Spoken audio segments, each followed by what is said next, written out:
Hi, I'm Lauren, and welcome to the Women in Semiconductors podcast. Our first episode is going to be focusing on how people can be an ally to women and underrepresented minorities in this space. In this episode, we ended up speaking with Dale Morris from Applied Materials and delved into all things allies and supporting individuals in the semiconductor space. Hope you enjoy.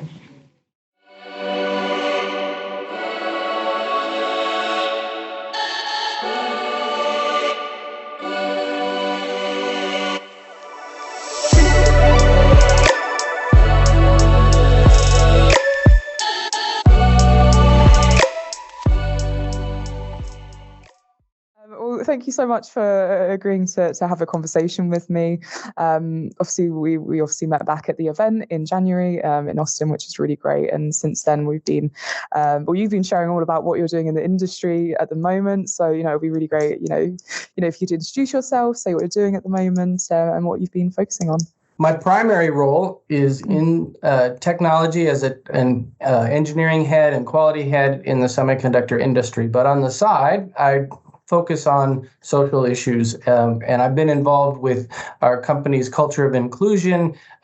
We've developed a virtual inclusion summit across the entire company to try to grow the culture of inclusion across every location. We're a global company, and what started as a grassroots effort probably about 12 to 15 years ago at the Austin site has grown to the entire company, and we're looking to continue to engage people more. We truly realize that when everyone feels like they belong, they engage more, they do more, they absolutely do their best work. So, and as part of that, I've created an organization. And I think that's what we want to talk about here today.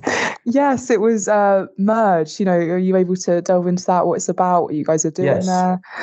Yes. So Merge is the male employee resource group for equity. And so it truly is a organization for men, but truly for everyone. It's not an exclusive organization, it's an inclusive organization. And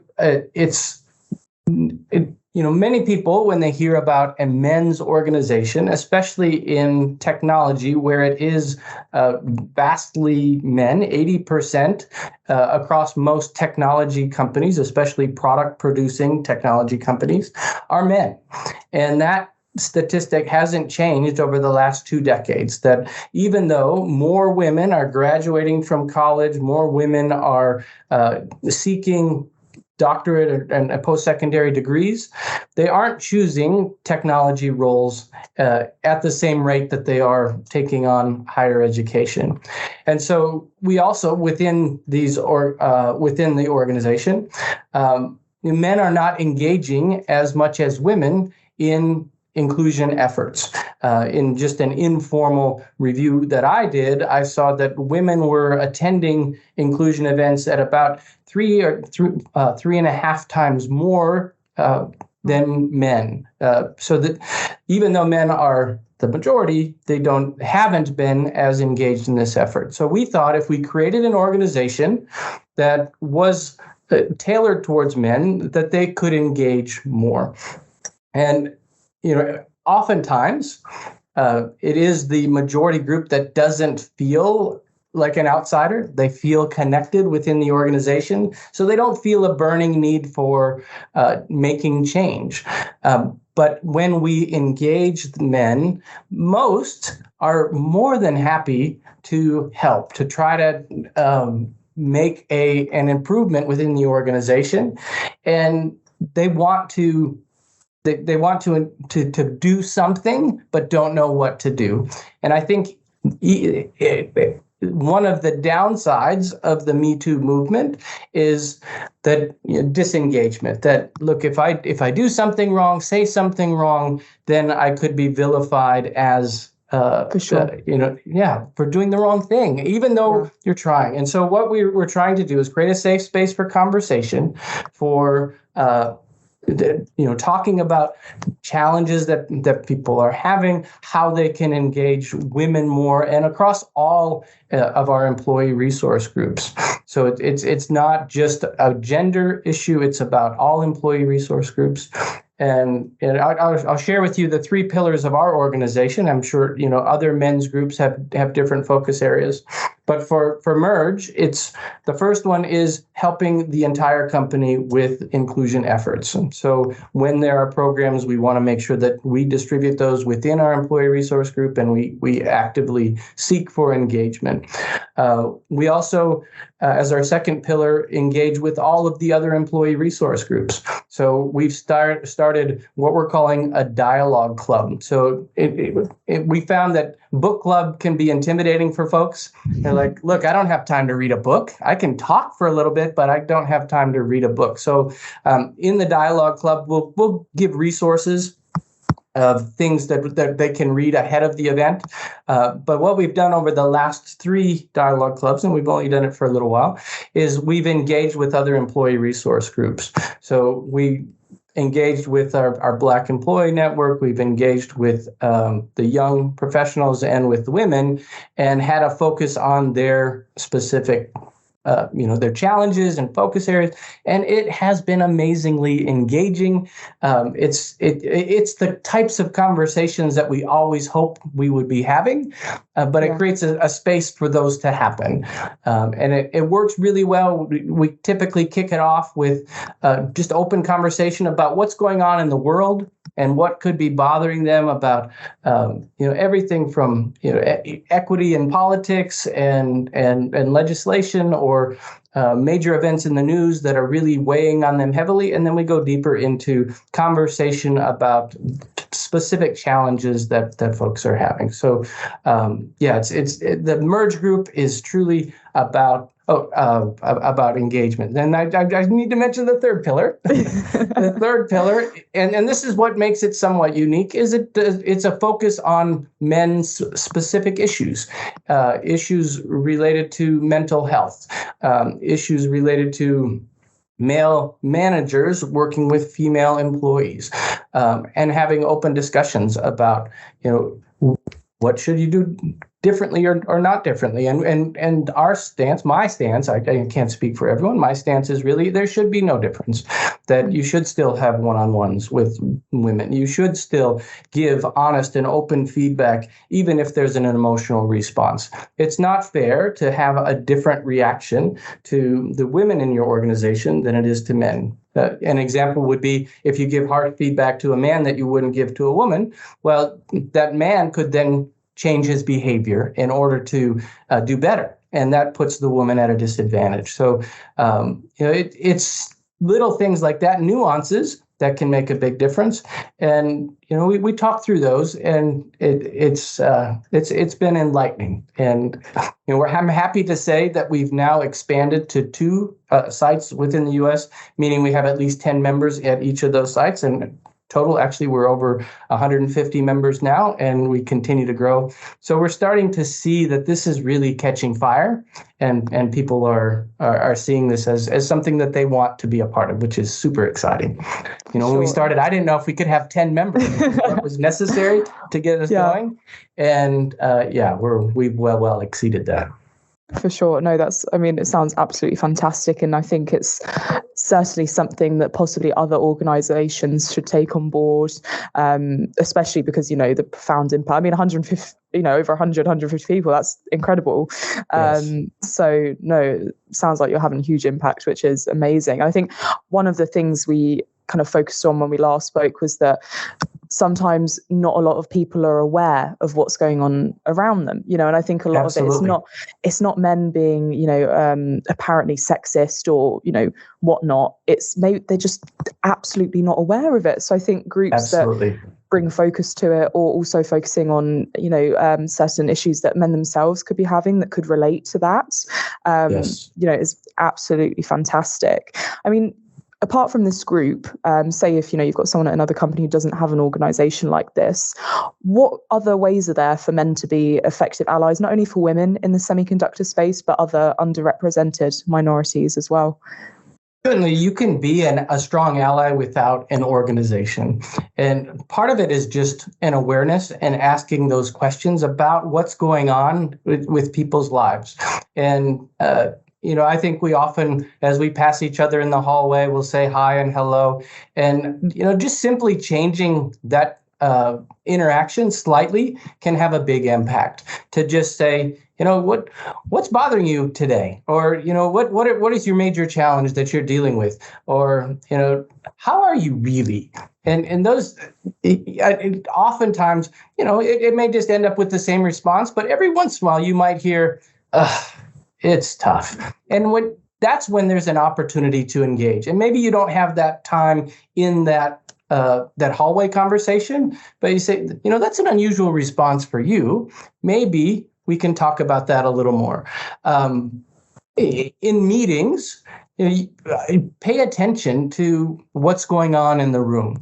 Are the men dominating all the conversations? Are they talking over women? Are they dismissing ideas or taking credit for other people's ideas? So that's the first step, is the awareness. And then beyond the awareness is to do something, say something, even if it's just to also bring awareness within the room. It's sometimes even before the meeting starts, just say, guys, have you ever looked around and seen how many women we have in this meeting? If there's only 2 and when there's 15 guys, wow, that seems a little bit underrepresented for the women. Maybe we should think about bringing in some women to hear some different voices. Just an awareness. And I think too often it's just, that's the way things have been, and you don't even really look around. And I remember a conversation I had with a colleague where she said she notices it every single day, that she is the only woman in many of the meetings that she attends, that it weighs on her daily. And I was like, you know what? I feel embarrassed to say that I've never even thought about it, that I don't have to deal with that. So, it has been impactful for me to know that and to start noticing it. And I think, as an ally, that's something you can easily do to make other people aware and then initiate those conversations. And I'll give one other response there is be open to uncomfortable conversations. That, it's in that space of being uncomfortable that real magic happens. And to say, look, I'm willing to have this conversation, but I don't have all the answers, and I might say something wrong. Can you give me some leeway in this discussion so that we can talk? And if I go in the wrong direction, help correct me, help me see things the way you see things, and really try to engage people and understand their perspectives. For sure. No, I think that's it's a great point. I think a lot of the time, possibly individuals are scared to comment on something, not because they don't know, not because they think they're wrong, but just genuinely because they don't know. Right. So I think informing people that it's okay if you don't know, you're here, you want to learn. That means so much more than somebody who's sitting and doesn't want to take part in it. Taking that first step is huge compared to what the industry's been like for the past 50 years. Yes, so no, most definitely. Perfect. And I mean, you're a fantastic example of someone using your platform to fight for better culture in the workplace, better advocacy. Again, it kind of going off the last question, but what advice would you give people looking to use their platform to advocate for gender equality, not only in their company and their team, but in the tech industry as a whole? So one thing we often hear and we see in the research is women often struggle in technology industries because of the extended hours, because of the technology never turns off, that they don't see people that are at higher levels within the organization that look like them. So a couple of things we can do there. So first off, if you have a culture where you never turn off and emails come all through the weekend and those kind of things, as a leader in an organization or even as a colleague, you can put delay send on some of your emails or be very clear in your email conversation to say, I don't need a response on Saturday, even though I sent the email. It's okay. I give you leeway. We don't need an answer until next week, or we can touch base next week. I'm thinking about it now. You don't have to respond now, because I think there's often this perception, and I've had it as well, where it's like, oh, if I don't respond within the hour, then I'm not doing my job, and that's really unfair to everyone, especially if the response is not needed at such a time. And then look across the organization. First off, leadership within companies, if it's mostly male, I don't advocate that you should just put women in positions just to fill some kind of quota. But when you do your next hiring, look across the candidate pool, and do you have at least 2 women candidates in the candidate pool? They say if it's just one, the likelihood of the woman being chosen is less. But if you have at least 2 qualified women, and I'm not saying that you just pick anyone, but qualified women, it may mean that you have to search harder, work with a firm like yours to find women who are qualified for the roles, and then choose the best candidate. I can't emphasize that enough. If people around get the impression that you are hiring people just because of a gender or a race to fill a slot, then they're not going to give them the credibility. Or assume that they have credibility. They will think they are lesser. So we want to make sure that everyone knows that the policy is and the action is towards choosing the best candidates. No, for sure. And I think that's, it's certainly, a good point. Again, like you said, it's not right to just pick someone because they are a certain gender or because they're, a certain race. Obviously, it still comes down to, are they qualified to do the job? Can they do it? But just diversifying. I mean, we've done quite a few women in tech projects for, previous clients in the past, and they were so empowering to do as well. If we sent over, say 3 men, send over 3 women just to keep it equal. Like you said, so many more women were hired from that than, they were if, say, we only sent 1 woman over. Absolutely. Okay, for sure. And I know, obviously, you're doing some really great research into the extent of female representation in technology jobs in America at the moment. How is that going? So it's wonderful, honestly. There's so much written out there, I had no idea. So I am currently pursuing my doctorate in learning and organizational change at Baylor University, and the focus of it is on why women leave technology roles at a much higher rate than men, and it's some of the things that we've already talked about, that there's not a lot of women representation at the leader level. So there are not a lot of people that women can say, hey, I want to aspire to that women leader in within the company. So there's also the never turn off the role that there's the work-life balance there, and that has shifted pretty significantly during the pandemic. That people have realized that it is much more important to have some of that balance, and working from home has given people some opportunity to create that balance. And I've realized personally, as I've interviewed people through the last few years, as well as through the research, that many women now will not accept a job if it's not more flexible. And I say this women, it's men and women. I don't mean to just say that it's women. I think everyone is looking for more balance in their life and how they can work into their life more than just work is their entire life. And there's more of this, my time is very important and valuable and valued, and I want my company to see that as well. And the research says that as long as people are in the office at least 2.5 days a week, so typically 3 days a week, there is a strong sense of belonging. But if it's less than that, and we've seen it in research, I've seen it in survey results, that less than that, and people feel like they don't belong as well, they feel like their voices aren't being heard. And then, anecdotally, you don't have those hallway conversations of, hey, weren't you working on this project? And have that real quick conversation that elevates both of your understanding accidentally. You don't just accidentally call someone to have a conversation. Those things don't happen as readily as those quick interactions that truly make things work better and create more of that engagement. Yeah, no, for sure. I mean, it sounds absolutely amazing, and I'd love to have a read of it when you're done, because I think there's some really interesting things to come out of that. And like you said, things that people aren't aware of. There was a book I read called Invisible Women, and it's all the stats and figures.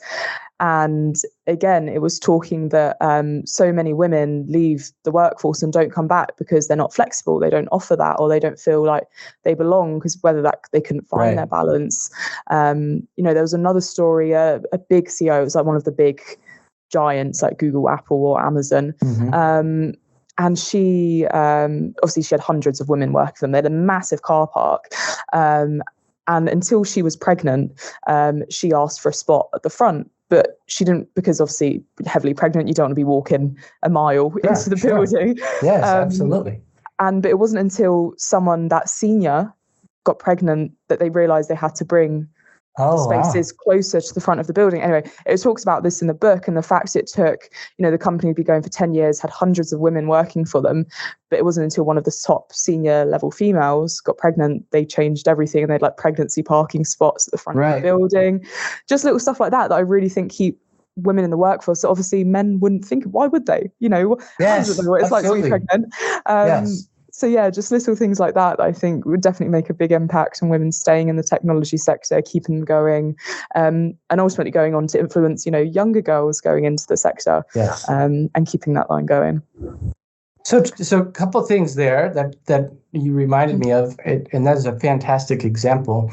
But one thing with the with women and technology, often the perception is that women are leaving technology to stay at home and be with kids or family, or extended family. But that's truly not what the research shows. It shows that women still stay engaged, they still work, but they work in different industries where they feel like they have more balance, where they feel more connected, where they see more women in leadership roles. So what that's telling me is there's truly a problem within technology companies that needs to be adjusted to retain the women and to attract more women into the organization. And then related to the parking, there are other things that companies can do. And like you said, most technology companies are run by men, don't think about these things, but it takes women to bring it to our attention, but to create things like lactation rooms. So women can feel less pain, quite honestly. To have on-site doctors or facilities on-site, so everybody can benefit from having those resources nearby, or wellness centers for exercise or counseling sessions. All of those things.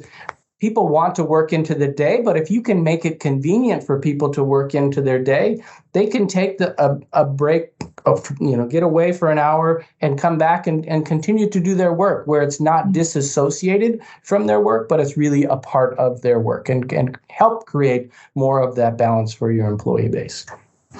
Yeah, that makes complete sense. I mean, are you seeing that more companies are starting to do that, or starting to realize that?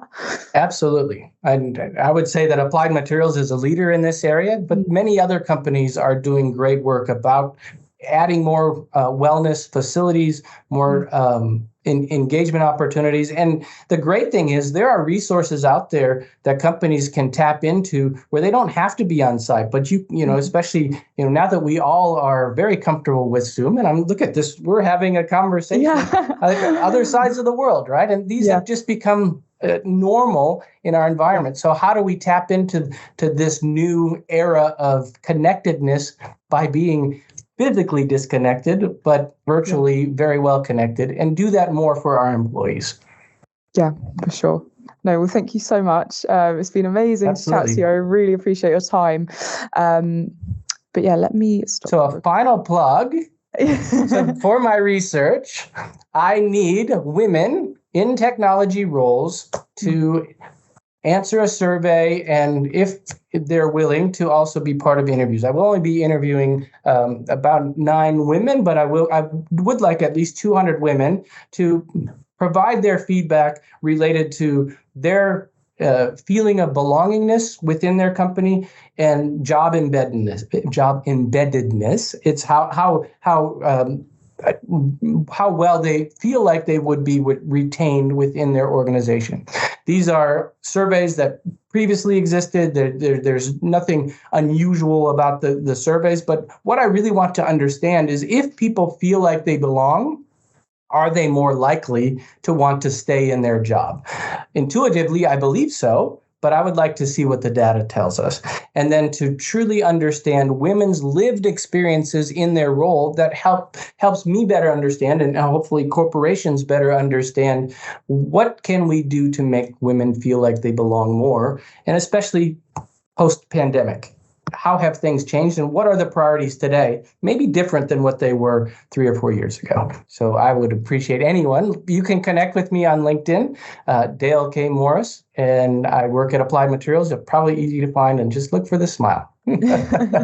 Yeah, for sure. We'll pop all the we'll put your LinkedIn link in the box below, above, wherever it will be, and we'll put that as well as loads of detail about it as well. And we've obviously got a mailing list from everyone that came to the Women in Tech event in Austin, so we can shoot it out to all of them with this as well.